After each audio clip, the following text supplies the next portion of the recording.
Friends, நீங்கள் பார்க்கக்கூடிய இந்த கோயில் 100 வருஷம் பூஜையே நடக்காமல் இருந்த ஒரு கோயில்னு சொன்னால் நம்புவீங்களா? அப்படிப்பட்ட ஒரு கோயில் தான் இது. பார்த்திங்கன்னா சுத்தூரம் முள் புதரெல்லாம் இருந்திருக்கு. அதுக்கப்புறம் அதெல்லாம் க்ளீன் பண்ணி ஒரு 3 வருஷத்துக்கு முன்னாடி தான் ரீசெண்டாக இந்த கோயிலுக்கு கும்பாபிஷேகம்லாம் பண்ணியிருக்காங்க. இங்கே இருக்கக்கூடிய மூர்த்தங்களெல்லாம் எந்தெந்த மூர்த்தம் எங்கெங்கே இருக்கணும் அதெல்லாம் நல்லா பண்ணியிருக்காங்க. கோயிலும் ஒரு சிறப்பான கோயிலாக இருக்குது. இப்போது இதுக்கு 3 கால பூஜை 2 கால பூஜை நடக்குதுன்னு சொன்னார் ஐயர்.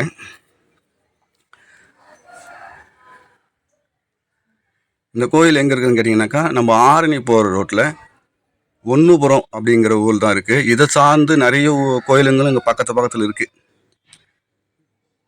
ஆனால் இது மிக பழமையான ஒரு ஆலயம்னு சொன்னார். இங்கே இருக்கக்கூடிய நிர்வாகம் பண்ணக்கூடிய குருக்கள் இவர் தான் அவர்.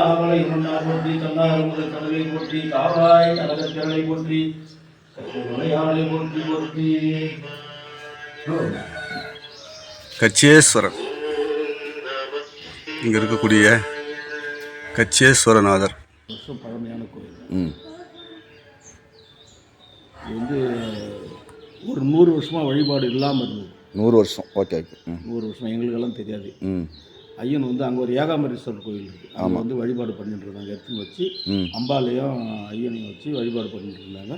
சும்மா அங்கே புதாராக இருந்தது, காடாக இருந்தது. அது நம்ம முயற்சி பண்ணி இந்த இதில் நம்ம செய்யணும்னு ஒன்று இருக்குது. எடுத்து செய்யணும். குறைஞ்சது ஒரு 10 வருஷம் ஆயிடுச்சு இது ஆரம்பித்து முடிக்கிறது. சரி சார். இப்போ தான் 3 வருஷம் ஆச்சு முடிச்சு. ஏதோ சிறப்பாக போயின்னு இருக்குது இது வரலாம். சரி சார்.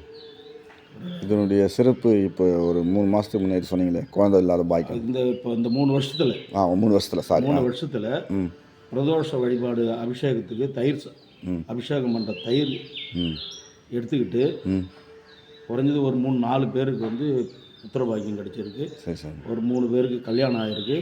ஒருத்தருக்கு கேன்சர், தொண்டையில் கேன்சர். Okay sir. அதனால் என்னென்னவோ பண்ணாங்க, எங்கெங்கேயோ பார்த்தாங்க, முடியல. சரி சார். நடராஜர் அபிஷேகம் பண்ண தேன் அபிஷேகம் பண்ணி 48 நாள் அது காலையில் கொஞ்சம் சாப்பிட்டு அந்த தேனை கண்டினியூவாக சாப்பிட்டு 48 நாள் ஒரு மண்டலம் ஃபுல்லாக சாப்பிட்டு போய் செக்கப் பண்ணாக்கா அந்த 90% குறைஞ்சிடுச்சு. சரி ஐயா. ரொம்ப கேன்சர்ன்ற ஒரு அறிகுறியே இல்லாமல் இப்போ ரீசெண்டாக ஒரு மாதத்துக்குள்ளே 2-3 செக்கப் போனாங்க. ஒன்றும் கிளியராக இருக்குது. நல்லா சாப்பிட்றாங்க. சாப்பிட முடியாதவங்களே சாப்பிட்றாங்க. காரப்பட்டா ஆகாதுன்றவங்க நல்லா சாப்பிட்றாங்க. இது அவர் மேலே நம்பிக்கை வச்சு வரவங்களுக்கு நல்ல வழிக்கு அனுப்புறாரு. கரெக்டாக சொன்னீங்க சாமி. எல்லாமே நம்பிக்கை தான் காரணம். ஓகே ஃப்ரெண்ட்ஸ், அடுத்த ஒரு வீடியோவில் கண்டிப்பாக சந்திப்போம்.